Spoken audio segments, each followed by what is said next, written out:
Hi everyone, Aaron here for Zollotech, and this week we have a lot to talk about with iOS 19, some Siri updates, iPhone 17 Pro may finally gain some color, and of course we'll talk about future iOS updates and more products as well. This is your weekly Apple News update for the week of April 22nd, 2025. Apple today updated its homepage for Earth Day, saying Apple 2030, a plan as innovative as our products. You can learn more. I'll link it in the description if you want to check it out, but it just talks about their overall initiative for recycling and more. Apple updated also the Sports app earlier this week with something they sort of pushed remotely or it just went live on its own. If we go into the Sports app, within Sports, if you have maybe a game card here, now you can tap on it and share this, whether it's via messages, AirDrop, email, or something else. So this is something you couldn't do before, and now you can share the game card as far as the overall scores and what went on. If you've been curious and wanting to try out Apple TV Plus, it's now still on discount until next week. The promotion in the USA is $2.99 per month for 3 months, and there are similar discounts in the UK and Canada. So if you wanted to try it out, it's probably the best time to do that. If you haven't actually checked out any of the shows yet, there's quite a few good ones, some that are a little odd, and some bad ones as well. Of course, it just depends on your taste. But let me know your favorite show if you've been using it. Now, Apple has continued to diversify its production over the years, and now it seems Apple is starting to build the iPhone 16e in Brazil as it moves some of the assembly out of China.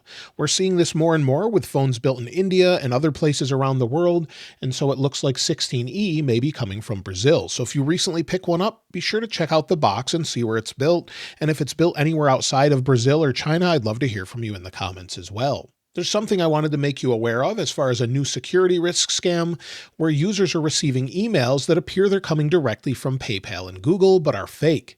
They're overall security emails and they look very real, and if you receive this security email and are concerned about it, don't click any of the links in your email. Instead, go directly to Google or PayPal, log in and check it that way. That way you're bypassing any links or any phishing scams as well. I'll link this in the description from those that posted articles on it, but be sure to just be aware of that. And don't click links in your email unless you know who they're from directly, and I typically never click them anyway unless I know that they're sending one right now. Apple's been releasing quite a few new ads lately talking about the overall nano texture display. It's something I really appreciate on the MacBook Pro. It helps with glare and just makes it look better overall, in my opinion. I know not everyone likes that, but it's something that's available, especially if you're in very bright environments regularly. Also, they're talking about up to 24 hours of battery life, which is great, some of the best battery life ever. And I thought Apple was getting rid of many of the mentions of Apple Intelligence recently, as we're not seeing them on billboards and things like that. But then just yesterday, they shared a new ad talking about the cleanup feature in Photos. While it may be not as good as some of the others out there, it does seem to do a decent job. I've used it quite a bit and it works fairly well. So they're just sort of showcasing it and what you can do with it. Now, also, one other thing I wanted to mention about Apple Intelligence is on Apple's website. Recently, they just had a study done by the National Advertising Division of the Better Business Bureau, and they released a press release telling Apple that they need to remove or modify the Available Now banner about Apple Intelligence, as it's misleading. Since it's not completely available, you can see this here, and I'll link this in the description below, but it's talking about the new AI features, how Apple advertised a bunch, and it's not fully available. There's a few features, but the whole suite of features is not there yet, so they're asking them to change that. Now, when it comes to weekly Apple deals, well, there's quite a few. The M3 iPad Air is up to $70 off. The 11th gen iPad has a discount. The M4 MacBook Air is on sale, and quite a few more. I'll link them in the description below. Now, this week, we already had iOS 18.5 Beta 3 released to developers, and next week, I expect Beta 4. We should be on a weekly release schedule, and as soon as next Monday, the 28th, I would expect iOS 18.5 Beta 4 to release. Based on what we had with iOS 18.4, I would expect iOS 18.5 RC or release candidate to release to developers on the 5th, with it releasing to the public probably around the 12th. If they have less betas, of course, that will change, but that's what I would expect. Then we'll move on to iOS 18.6 betas and then iOS 19 Beta 1 on June 9th. We can expect that at WWDC 2025, where Apple will showcase all of the latest software updates. Those will have betas throughout the summer, and then we'll have a final release typically around the iPhone 17 launch in September, usually the second or third week. So that's what we can expect throughout the summer, and of course we can expect a major redesign according to the most recent leaks. And Siri does need a major upgrade so far, and Apple has planned it, but it's not delivered it so far as its overall promised. However, it seems that they'll do this with iOS 19 this fall, according to a recent article by the New York Times. The Siri 2.0 upgrade is one that is context aware. It can understand what's on your display and also be able to control your phone without having to touch the phone. Maybe say, take a camera and put it in my camera roll and then edit it, or something more advanced, move files around and things like that. So we do expect all of that. And just today, Mark Gurman released more information about the restructuring of Siri. You'll see on X, Mark Gurman posted that Apple's new Siri chief, Mike Rockwell, is revamping the voice assistant's management, putting key Vision Pro leaders in charge of the turnaround effort. He's also restructuring core teams for speech, understanding, performance, and user experience.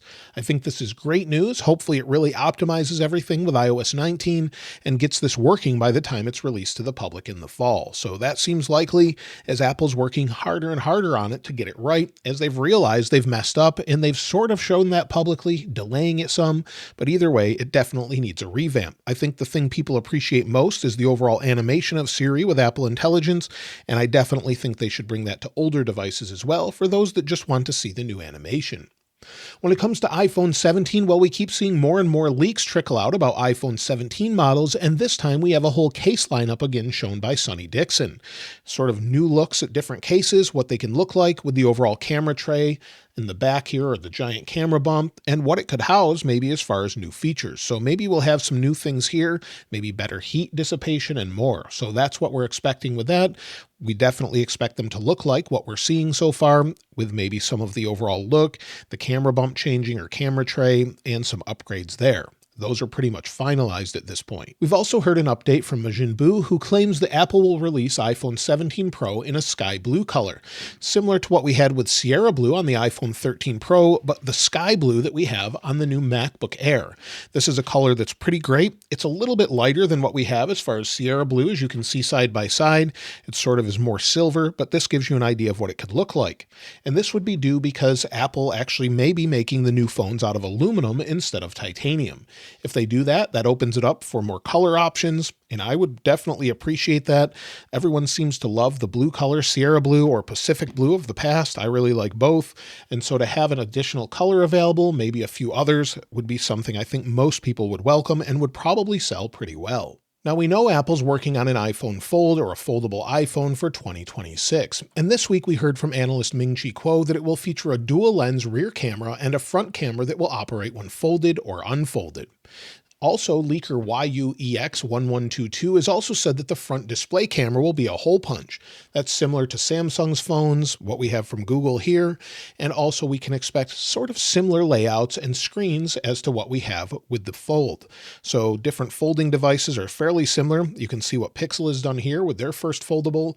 The Pixel 9 Pro Fold improves on this, and we've seen quite some improvements from companies like Oppo and others. Apple is expected to release a folding iPhone later in 2026, however. But again, having dual rear cameras, hopefully not compromising there, and a nice front camera could definitely be a nice addition, or maybe something different than what other people are doing if they're a little bit better. When it comes to the Vision Pro, well, I've been using one since it's released, and it's sort of hit or miss. I really enjoy the 180-degree overall immersive experiences, but there's not enough of them, and there's not enough to do with this other than maybe use it as a Mac display. The Vision Pro 2 is in the works, and a recent post online shows the power cable, but this time it's black or midnight. Leaker Kosutami posted an image of the cable, and it's the image that goes here, where it powers the device, and it looks to be a midnight color, which could look really great on a device such as the Vision Pro, where we could have some different color options to help us differentiate between the first and second edition.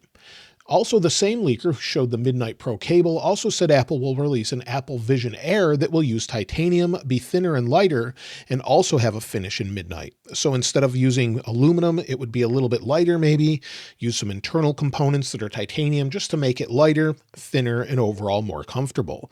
That's one of the biggest problems with the Vision Pro is it's just so heavy that I can use it for about 2 hours total, and then I have to take it off, even with it fitted properly. It's just a little bit too heavy, and you'll see I have some durability issues with mine here just from using it regularly. But either way, I think it's a neat device, but I'm not sure that it's going to go anywhere unless they greatly reduce the price. So let me know what you think of the Vision Pro, as I personally don't know anyone outside of the tech community that wants one or even has one. So let me know your thoughts on it. Now, as far as anything else, well, that's it. Of course, we're waiting for iOS 19, and I think that's what Apple's hard at work on, making that a different change, some updates there, and hopefully really focusing on stability. Let me know what you want most from Apple in 2025, and of course, I'll link this wallpaper in the description like I normally do. If you haven't subscribed already, though, please subscribe, and if you enjoyed the video, please give it a like. As always, thanks for watching. This is Aaron. I'll see you next time.